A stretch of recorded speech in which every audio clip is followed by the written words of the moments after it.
পৰা নাহিব আমি কৈছোঁ যে সমিল মিলৰে কৰিব লাগে কিবা থাকিলে গণতন্ত্ৰ প্ৰক্ৰিয়াৰে হ'ব যাতে আমাৰ কোনো অনাস্থা দিয়া কিবা দিয়া তেনেকুৱা নহয় কিন্তু পাৰ্টিৰ ছিষ্টেমটো মতে হ'ব লাগে আৰু সকলোৱে মিলা প্ৰীতিৰে কৰিব লাগে তাৰ কাৰণে কথা পাতিলোঁ আৰু মিউনিচিপাল বৰ্ডখন যাতে খুব বেছি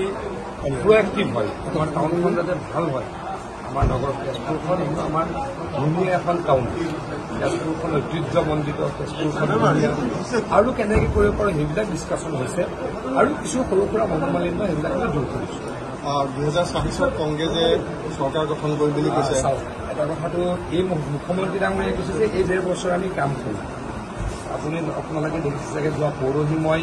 ট্ৰেইনেৰে গৈছোঁ ডিব্ৰুগড়ত কালি ডিব্ৰুগড় তিনিচুকীয়া ঘূৰিছোঁ বহুখিনি সময় নাৱত ঘূৰিছোঁ মেচিন নাৱত বা জাহাজত কালি ৰাতি আকৌ গৈছোঁ মই গুৱাহাটীলৈ আজি গুৱাহাটীৰ পৰা ৰাতিপুৱা ৰহা সমষ্টি তাৰপিছত ব্ৰহ্মপুৰ সমষ্টি তাৰপাছত কলিয়াবৰ সমষ্টি হৈ এইখিনি পাইছোঁ গতিকে অলপ আমি আৰু ৰাইজৰ কাম কৰোঁ অসমৰ কাৰণে কাম কৰোঁ তাৰপিছত ৰাজনীতিৰ কাৰণে সময় আছেই ৰাজনীতিৰ কথা ৰাজনীতিৰ সময়ত পাতিম এইখিনি সময় বানপানীৰ সময় মই নিজকে অত্যন্ত ব্যস্ত ৰাখিছোঁ বানপানীৰ লগত গতিকে ৰাজনৈতিক কথা এইকেইদিন মই কোৱা নাই বৰাক ভেলীত 7টা মথাউৰি ছিঙিছে ব্ৰহ্মপুত্ৰ ভেলীত ইয়ালৈকে ক'তো ছিগা নাই কিন্তু এটা ভাল খবৰ 7টাই আমি এতিয়া ফিল আপ কৰিলোঁ আপোনালোকে খবৰ ল'ব পাৰে আমি বানপানী হৈ যোৱাৰ 1 সপ্তাহৰ ভিতৰত সেই ব্ৰিজসমূহ মাৰি দিলোঁ গতিকে এইখিনি কথা আমাৰ কাৰণে ভাল খবৰ বহুদিনীয়া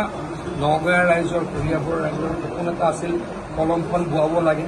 আজি মই আৰু কেশৱ মহন্ত ডাঙৰীয়ে সেইখনো চালোঁ অহা সপ্তাহৰ পৰা হয়তো ভগৱানৰ আশীৰ্বাদত আমাৰ কলমখনো বুৱতী নদীলৈকে ৰূপান্তৰিত হ'ব চব কেনেকুৱা উইক ক'বলৈকে অকণমান দিগদাৰ কিন্তু আমি খুব এক্টিভ থাকোঁ মথাউৰি কিছু এক্টিভ আছে কাৰণ অসমত 60 চনত 70 চনত 80 চনতো মথাউৰি বনাইছিলে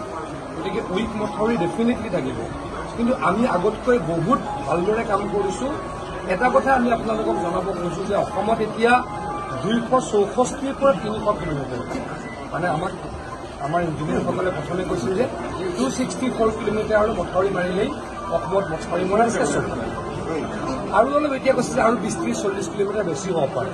মানে ধৰি লওক 300 কিলোমিটাৰ মথাউৰি নথকা জাগা আছে সেইখিনিৰ কাৰণে মুখ্যমন্ত্ৰী ডাঙৰীয়াই আধা বনাবলৈ আমাক ধনৰ আমন্ত্ৰণ এইবাৰ দিয়ে দিলে মানে অসমত আৰু 150 কিলোমিটাৰ মথাউৰি নথকাকৈ নদী মথাউৰিবিহীন হৈ থাকিব অহা বছৰৰ পৰা সেইখিনিও আমি মাৰিম এইটো হিমন্ত বিশ্ব শৰ্মা ডাঙৰীয়াৰ চৰকাৰৰ এটা ডাঙৰ সাফল্য হ'ব যায় হিমন্ত বিশ্ব শৰ্মা ডাঙৰীয়াৰ দিনত অসমত আনএম্বেংকমেণ্ট পৰ্চন বা মথাউৰি নথকা নদী প্ৰায় নাইকিয়া হ'ব শোণিতপুৰৰ কাৰণে যথেষ্ট কৰিয়ে আছোঁ এইকেইদিনো মই খা খবৰ ল'ম অহাকালিও গহপুৰলৈকে যাম খহনীয়া য'ত হৈছে আমি পূৰ্ণ গতিত কাম কৰিছোঁ আমি এইকেইদিন পাৰ্মানেণ্ট কাম নকৰোঁ আপোনালোকে জানে আপোনালোকক মই যোৱা 3 বছৰ বাৰে বাৰে কৈ আছোঁ যে আমি মে' 15 তাৰিখৰ পৰা আমি ছেপ্টেম্বৰ মাহলৈকে পাৰ্মানেণ্ট কাম নকৰোঁ এতিয়া য'ত কাম হ'ব টেম্পৰেৰী কাম এতিয়া কামখিনি আপোনালোকে য'ত চলে পাৰ্মানেণ্ট বুলি নাভাবিব এতিয়া আমি মথাউৰিটো যাতে নাভাঙে সেইটো পাৰ্মানেণ্ট কাম নহয় টেম্পৰেৰী কাম কৰোঁ গৰাখহনীয়া ৰোধ কৰিব পাৰি নেকি টেম্পৰেৰী আমি চেষ্টা কৰোঁ আমি 70% সক্ষম হোৱা হৈছোঁ আগতে অসমত মথাউৰি ভাঙে 40টা বছৰত যোৱা বছৰ ভাঙিলে 21টা নে 22টা এইবাৰ এতিয়ালৈকে 7টা মই ভাবোঁ 20টাৰ ওপৰত ভাঙিব নোৱাৰে কাৰণ আমি খুব এক্টিভলি চাই আছোঁ মানে 50% মথাউৰি ভাঙাটো কমি গ'ল কাৰণ এইকেইদিন আমি পাৰ্কোপাইন যোগান ধৰোঁ জিঅ' বেগ যোগান ধৰোঁ আৰু ডিপাৰ্টমেণ্টটো যিমান পাৰোঁ সষ্টমকৈ ৰাখোঁ গতিকে কৰিবলৈ চেষ্টা কৰিছোঁ সকলোখিনি আমাৰ হাতত নাথাকে প্ৰকৃতিৰ হাতত থাকে তথাপিতো দিনে ৰাতিয়ে কৰিবলৈ চেষ্টা কৰোঁ